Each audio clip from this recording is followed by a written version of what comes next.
Welcome live from the Anarchy compound in Albuquerque, New Mexico. This is Kevin Rogers Retribution. I am your host, Kevin Rogers, and we are broadcasting live from the Voluntary Virtue Network. Welcome to all the viewers who were with me last week. I apologize for the sound and audio quality.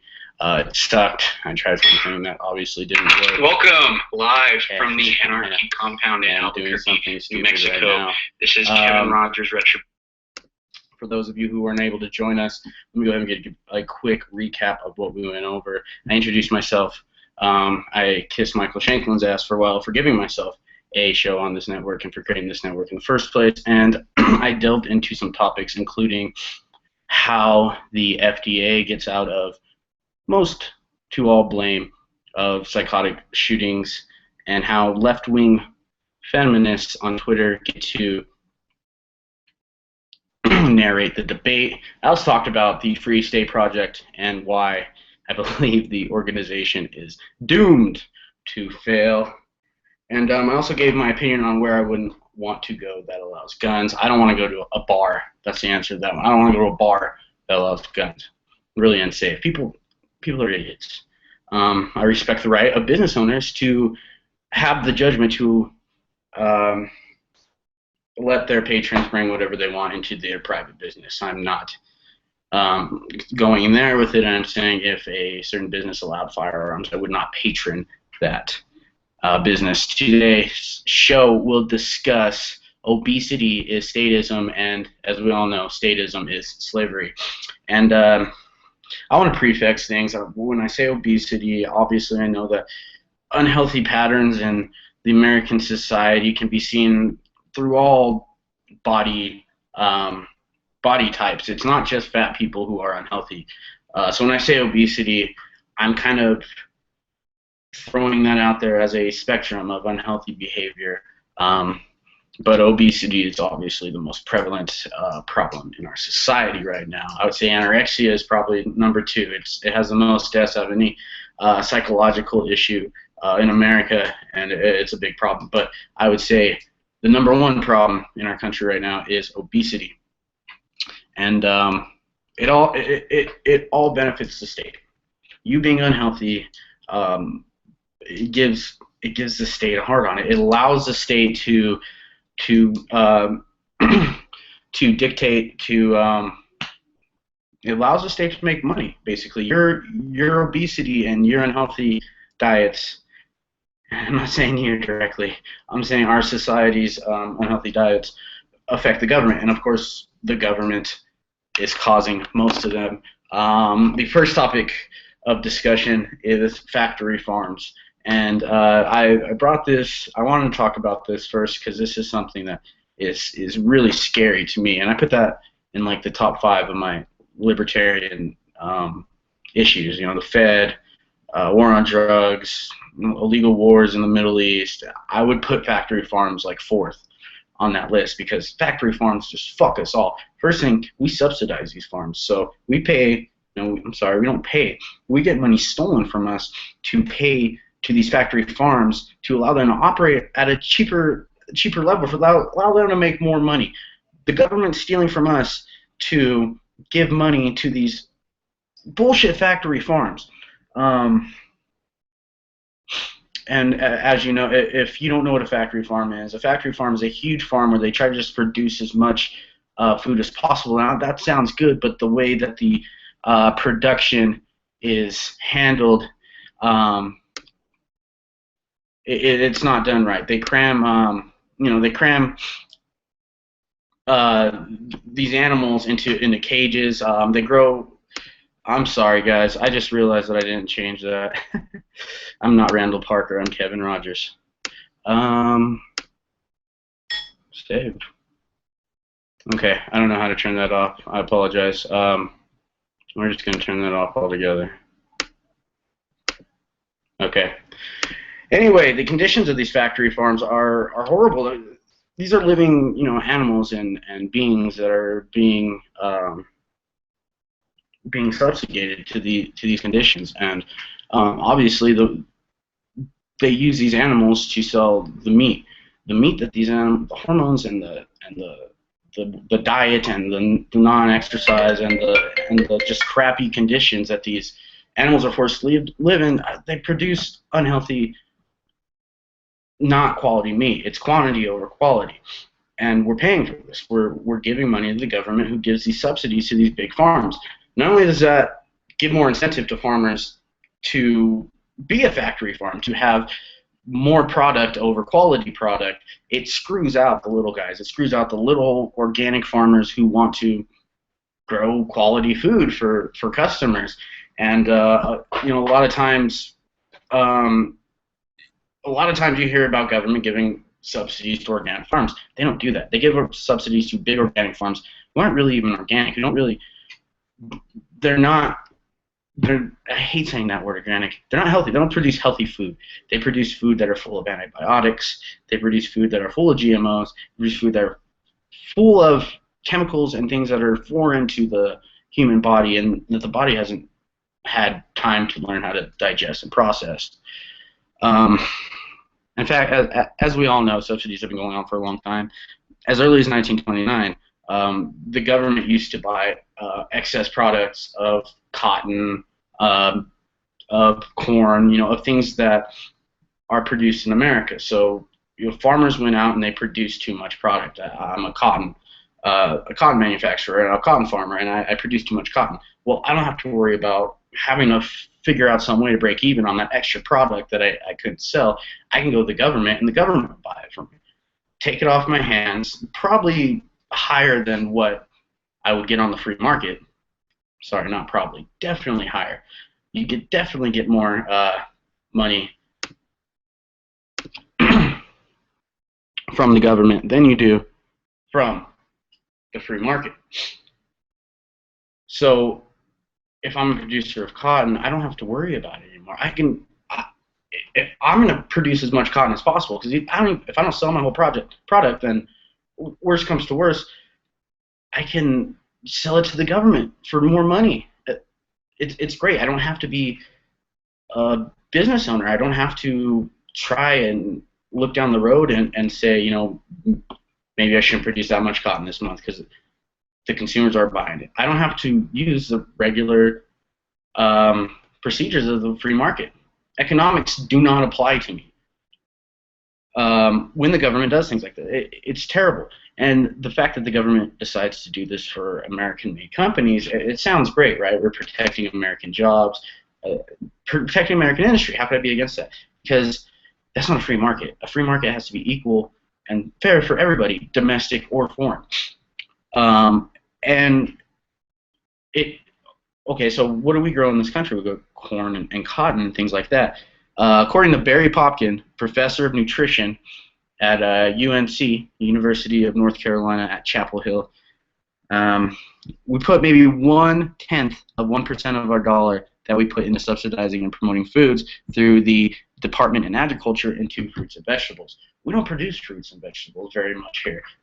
Sure, you know, Florida and the southern states have a little bit of a citrus production, and there are I guess potatoes and corn are vegetables, but if you think about it, we don't grow everything here. We have to import. We have to buy and trade from other countries and other industries. So the things that we're pouring our money into are very big. Are things that it's not enough. We are giving money to these corn producers, to these other producers in these other industries, while neglecting industries of food that actually benefit us. We're not giving subsidies to orange producers or kale producers. We're giving subsidies to corn producers, and the American diet, it already has enough fucking corn in it.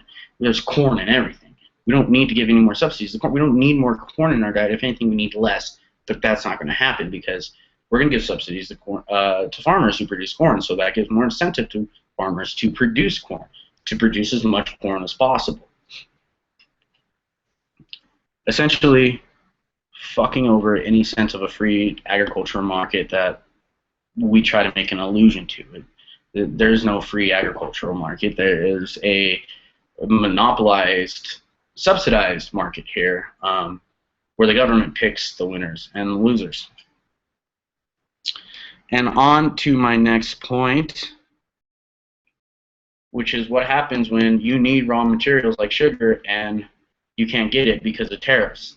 Um, there's kind of a debate in the libertarian movement over the need for tariffs or not. I've actually had discussions with pretty prominent libertarians in the movement who have gone on and said that the founders called for tariffs. Tariffs are a necessary evil. Tariffs are one of the um, one of the minarchist greatest tools, a weapon. Tariff is what people with small government would say government should be doing. We should be having tariffs. No, tariffs are fucking horrible, and I'll tell you why. Let's look at the sugar tariff. The sugar tariff is a horrible idea. What we do with the sugar tariff is we have an import quota on the amount of sugar that can be sold in America. So I'm a soda producer. I'm Coca-Cola.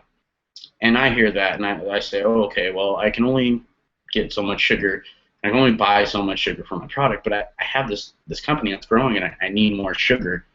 There's more demand for those products, so what do? It's the same thing that Coke dealers do when they want to expand their Coke product or make it sell more. They want to sell more. They cut it with shit. That's what basically refining sugar is. If I'm Coca-Cola, instead of going out and finding healthier alternatives or finding a way around the sugar quota, I mean, they're kind of in a bad position. But if I'm Coca-Cola, I'm going to go out and definitely try to get more bang for my buck. So I'm going to go out and refine sugar. I'm going to cut my product, just like I said. Coke dealers do it all the time. They cut their product. They try to make more money. That's what Coca-Cola does. Instead of raising the prices on the product because they have such a high demand, they're just going to cut the sugar and add it and call it refined sugar, because refined sugar doesn't sound bad, right? It sounds a lot better than cut sugar. So they put a bunch of refined sugar in. But there's still an import quota on sugar, and you can only get so much sugar. You only cut it so many times. So if I'm a company, again, like Coca-Cola, I say to myself, well, there's got to be a cheaper alternative, right? And then I look at things like corn subsidies. Wow, well, the government's going to make it really profitable for farmers to grow as much corn as possible. Maybe there's some way to create a sweetener from this corn. Well, there it is. It's called high fructose corn syrup, which is fucking horrible. You remember, like 5 or 6 years back, they had these commercials stating high fructose corn syrup is good in moderation. It was a government-sponsored, I think it was FDA or something. And it was these two moms talking, and one of the moms goes, how could you let your kid have high fructose corn syrup? And the other mom goes, well, it's okay in moderation. Sure, maybe. That's an arguable point right there. But okay, we'll take that as a fact for this discussion. Okay, it's all right in moderation. That's fine. But high fructose corn syrup is in fucking everything. Everything. And the problem with the FDA is, well, if the FDA approves it, it must be good for me, and I must not have any chance of harm from putting this in my body. A government organization told me this was okay and acceptable. I don't have to think anymore, right? So people get this. People buy it. They don't look at. We're not a society of conscious consumers. Free market really, it doesn't necessarily need it, but it works best when the society living by it has a conscious consumer base. We don't. We just buy shit. If you really went throughout the supermarket and looked at everything that had high fructose corn syrup, you would shit yourself. Bread has fucking high fructose corn syrup. Okay, so going back to that statement, high fructose corn syrup is okay in moderation. Okay, but they put it in fucking everything. And who is most disadvantaged from this? It's the poorer population of the United States. And it's crazy that in the United States, obesity is more linked to being poor than it is to being rich. In any other country, at any other time in the United States, barring some Western European countries, Canada, of course, being obese usually meant that you're rich. You had a lot of supplies and resources, and that you were well off. Well, now in Westernized American civil culture, that's not the case. Being obese means you're poor. It means you're not getting the nutrition you need. It means you're eating all this really cheap food in abundance, like high fructose corn syrup, which is, like I said, it's good in moderation, but when you don't get it in moderation, when you get it in everything, it really fucks you up. And there have been about 1,000,001 studies done on the bad health effects of high fructose corn syrup. There's a study out there in the interwebs linking high fructose corn syrup to kidney failure. And I'm not trying to advocate that sugar is good. What I am trying to advocate is that sugar is a substance that human beings have been digesting for tens of thousands of years. Sugar occurs naturally in fruits and certain vegetables. You have natural sugars. You don't have natural high fructose corn syrup. I can't even say it. That's how unnatural it is. I can't even fucking say it. I mean, just this stat alone, between 1970 and 1990, consumption of high fructose corn syrup, I can't fucking say it. It's so unnatural I can't say it. HFCS, I'm going to start saying that. The consumption of HFCS has risen 1,000% in our society, in America, in our society. 1,000%. Now, what else has happened? What other statistic has risen from 1970 to 1990? We've gotten skinnier, right? No. We've gotten healthier? No. It's the opposite. We've gotten fatter and unhealthier during those times. It makes sense now. Government interference ruins a society's diet, and our society is living proof. Now, in a free market society, let me state really quickly, I'm not one of these guys who advocates banning of GMOs or advocates mandatory labeling of GMOs. I think there's always a nonviolent free market solution that we can come to.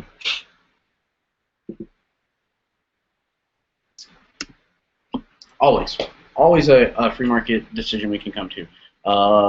Having a level playing field. I mean, people aren't stupid. Can you name one person who hasn't seen the pink slime pictures? No, what the chicken nuggets are made of at McDonald's. That pictures of the pink slime. That kind of spread fast. I personally don't know anyone who hasn't seen that or doesn't know that eating at McDonald's is pretty healthy for you at this point. We don't need the FDA. We have the internet. People do research, and it's not where it needs to be, obviously, because we still have a nation of sheeps, metaphorical sheeps. But it's getting better. People are slowly but surely starting to realize that what you put in your body has a major effect on your health, on quality of life. The rise of co-ops is a great example, and I urge everybody who is watching this show, all 20 of you, please go, if there's a local co-op near you, go and try a steak from there, and don't tell me it's 100% better than the steak you get at Smith's. If there's not a local co-op from you next to you, hunting's awesome. A lot of people in the movement, mostly the left libertarians, will kind of go, hunting's bad and killing animals is bad, but hunting is wild meat is the most organic meat you can get, and it's a shame that the government does things like you have to have a license to go shoot that. That's so stupid. You have to have a license to go shoot an animal. That I understand conservation, but I think free market would consider it a lot better than having a random lottery to decide who gets to shoot the elk this year. Also, you can't sell wild meat. I don't know if that's just the law here in New Mexico, but you can't sell wild meat. So if I have a friend that goes out and shoots a buck, legally, I mean, we can do it, private adults in private houses. You can do whatever you want, but legally, that's not a legal transaction. You can't just, I can't go up and say, I want to buy a couple of steaks from you that you're not using. Or he can't go on the side of the road and say, well, I shot a couple of elk, I'm not going to eat all this meat. Sell it to some willing, voluntary consumers. You can do that, and that's absolutely crazy. And again, I think that may just be a New Mexico thing. I don't know if that's a nationwide policy, but it's fucking asinine. So, if there is no local co-op next to you, and you can't get to somewhere where you know that the food is raised right, in right conditions, and isn't full of antibiotics and steroids and things that are going to make you unhealthy, go out and shoot a wild elk. There's no meat better than wild elk meat, I promise. And the last topic I'm going to discuss is why all this matters. And with the recent healthcare takeover, if I even have to tell you why being in good health matters, you shouldn't even be watching the show. The government now profits from your bad health. The government makes money when you get heart disease. The government makes money when you have diabetes. One of the best ways to say fuck the government is to be in good health and never see a doctor until these laws are changed. I'm going to say it again. Government gets paid to make you sick. The government gets paid when you are sick, and then the government gets paid when you die. If that isn't enough of a reason to change your diet and to start trying to go to non-state sponsored places of to get food, non-state sponsored places to get food, then you're fucked. You're giving money to this government to fucking kill you, and then you're giving money to the government to make you better. It doesn't make sense. It reminds me of Michael Shanklin a couple of months ago posted a Facebook post about how smoking is slavery and how smoking is just an addiction that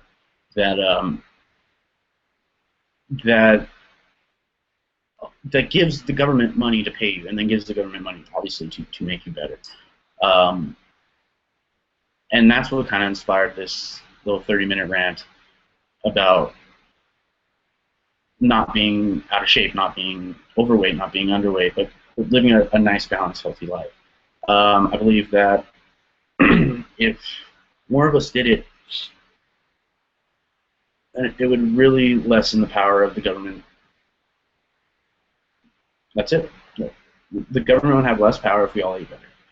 Factory farms, as I've talked about, government subsidies, government tariffs, they all play right in the hand trying to make you as healthy as possible so that you can give them money in the end.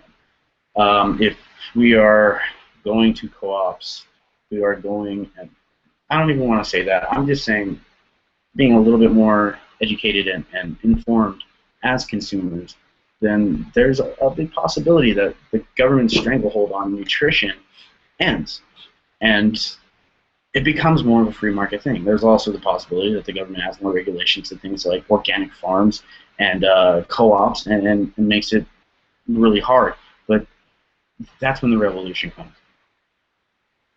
All right, that's all I have for you guys today. Thank you for staying with me. Again, as I said last week, and I know most of you probably didn't watch, give me 2 weeks. Last week was my first show. This is my second. I promise next week, I promise, it's going to be a lot tighter and a lot better. I wanted to kind of goes at this.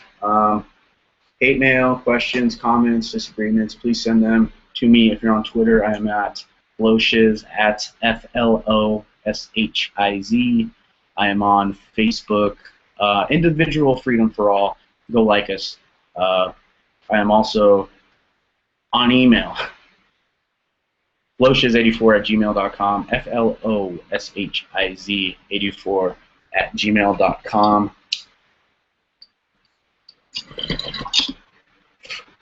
Again, I want to thank my guest, Harry Jane, for coming by and helping me with this discussion on health.